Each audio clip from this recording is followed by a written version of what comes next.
Hey, do you find yourself struggling to cope with certain situations in your life? I highly recommend you watch this video then, okay? It's all about the journey to acceptance. All right, so I'm gonna hop right into this video and how do you currently look at situations and find peace? Whether that be a fight with your family, whether that be a breakup, whether that be a job loss, whether that be someone treating you like nothing, whether that be in your friends, your acquaintances, anybody that you meet. How do you deal with criticism? How do you deal with compliments? How do you deal with how are you taking it in as an individual? If you struggle with any of these things and after a fight with, let's say, a family member, you say it's all good, you say it's all good to their face and you still get along, but when you go home you're screaming in your room because you're so frustrated. It's not a good way to live. I'm gonna straight up tell you that you do have the free will to have a better life. So I'm gonna explain how you're gonna do it, and if you want to know how to do it, you're in the right place. Okay.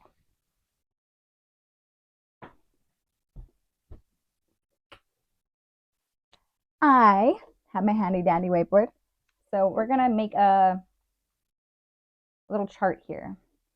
So situation.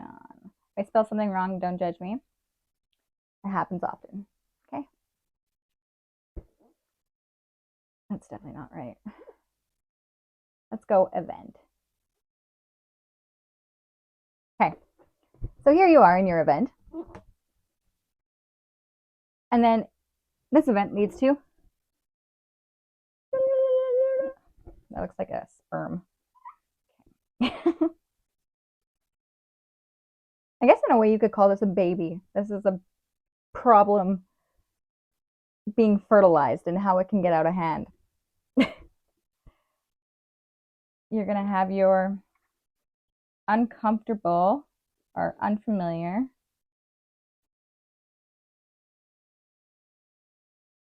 emotions.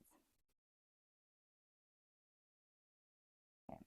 And if you don't know how to, you're fertilizing your event with unfamiliar emotions and no coping skills, it's okay to feel how you're feeling. You can change it though, okay? Because you just fertilized an event with, you don't even know, like a random,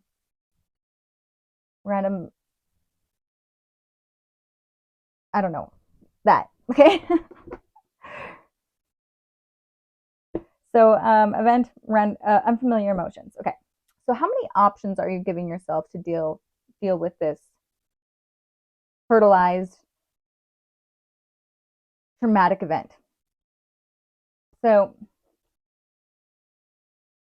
this little event here is growing, and now you lack coping skills.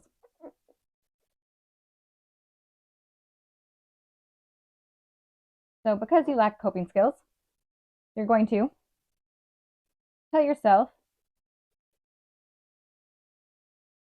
a false narrative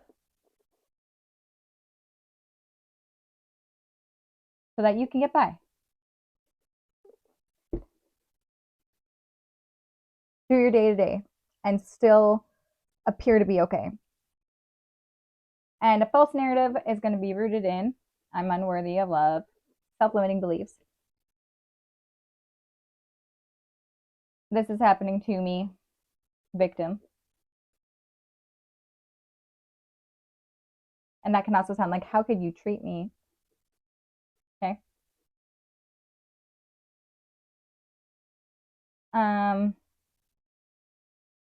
It's going to warp your perception of how you view people, not just the person it happened with everybody you encounter if you don't deal with it correctly. So perception is going to be twisted. It's going to trigger you in the future when something reminds you of that event, but because you haven't dealt with this little fertilized event with unfamiliar emotions, anytime those emotions that are triggered that feel like the same thing haven't been identified. Okay. So you see how it affects everything else? Yeah, exactly. Okay.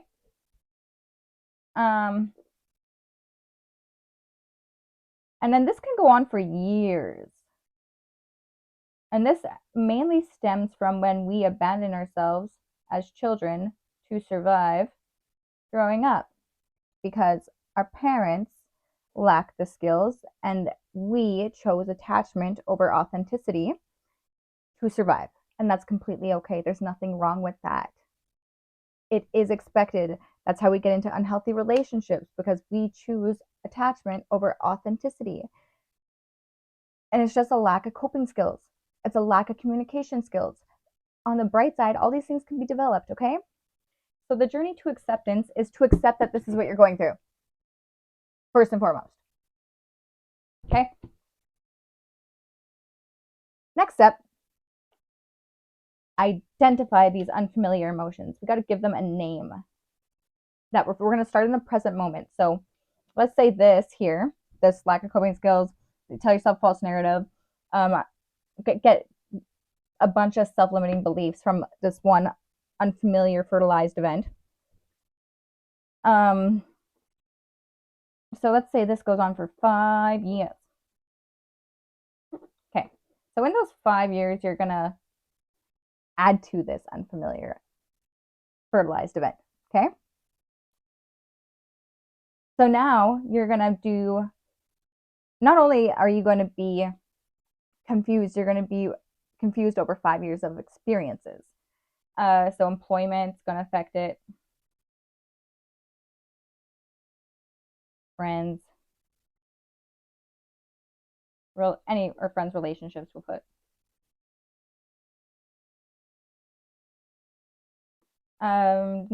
Family.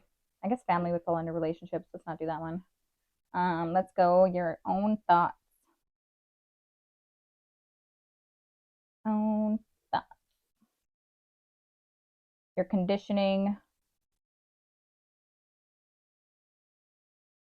And then your conditioning is going to contradict the way you feel because it may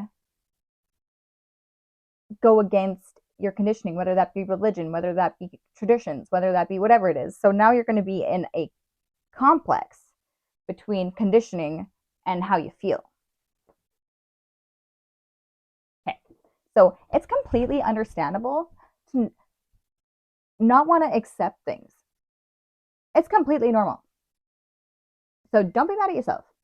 First and foremost, let's create a safe space for yourself to be who you are. And if that means you can't be who you are at home, go find a different place where you can create a safe space, whether that be under a tree, whether that be anywhere else other than where you are, where you can be safe to be who you are. Okay? So this becomes, so these 5 years of events now fertilize the unfamiliar emotions, or unfamiliar emotions fertilize the events. Then you tell yourself a false narrative, you get a bunch of self-limiting beliefs, and then this is reinforced over 5 years. And then now you want to feel better. Where do you start, right? Let me show you. We're going to break this cycle and we're going to go, no. We're going to stop with this. And now we're going to start in the present moment. How are we feeling? There's an emotional wheel in my community.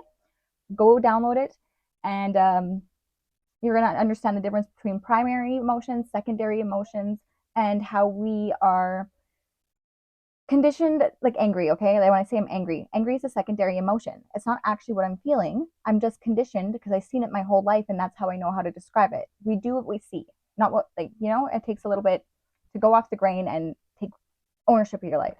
Okay, it's okay. Okay, so we're going to X that out. Now we're going to go here. We're going to identify the emotions of how I'm presently feeling in this moment. Okay.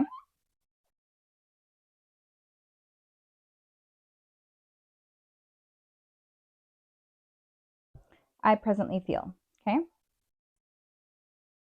I presently feel XYZ. Okay. Look at the emotion wheel, use it. you're going to talk about, so I presently feel current events, or the one event, pick one event that's bugging you the most, okay? Current event, okay? And then you're going to list the way you feel off of the emotional wheel. And then you're going to go into what triggered me to, what triggered this emotion? What triggered this emotion? Talk about the events, the actual behaviors of whoever's involved that triggered you, triggered that feeling.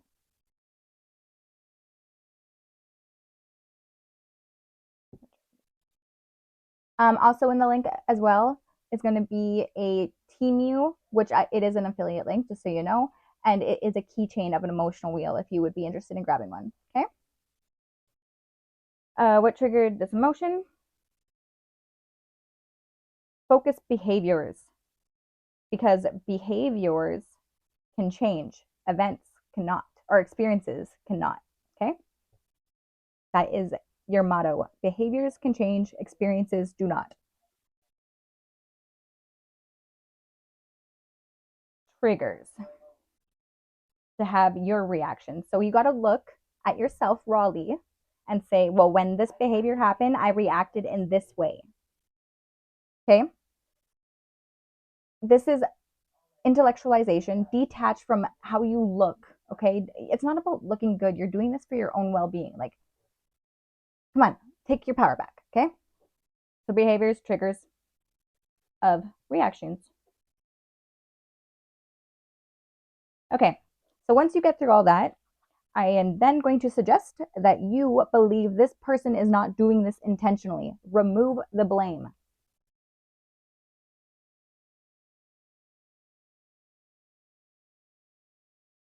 Unintentional, because if you are taking the reins and you're going to see how you feel in the present moment, looking at the emotional wheel, that means prior to this, everything that's happened up until this point was unintentional because you had no idea what you were doing because it was a unfamiliar event an event fertilized with unfamiliar emotions, in which case there is no one to blame here. There is only what we can change in the future, and that would be behaviors, right? Because we can change behaviors. We can't change experiences. So remove blame and believe everything is unintentional so that you're not angry anymore, or you're not feeling like this is happening to you, whatever that may be. I'm asking you to look at the situation as if you were flying above yourself, watching the situation play out.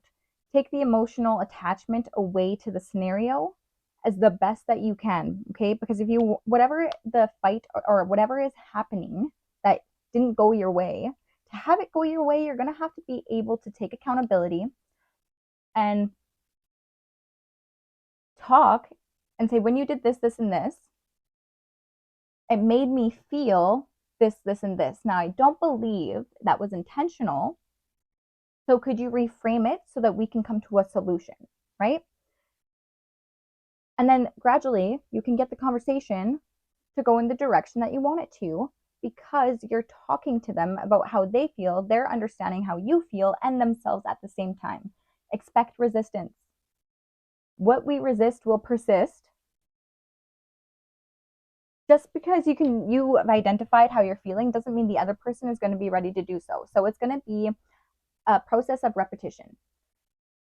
So as soon as you identify how you feel in your current event, and you talk about the behaviors that triggered you and made you feel whichever way, you can look at it being like, okay, well, maybe I perceived that a little bit wrong, and have a little bit of compassion. This is how you get to compassion, okay? This is compassion in a nutshell. Compassion for self, compassion for others. Because if you only have compassion for yourself, you have a superiority complex. I hope this video helps you. If this didn't resonate with you exactly, please comment down below and I will make a video and reframe what I'm saying so that it can resonate with you. It's completely understandable. The examples I use don't resonate with everyone. However, if you're interested in this, I can definitely help you out. So I hope this video helped you guys, and peace and love.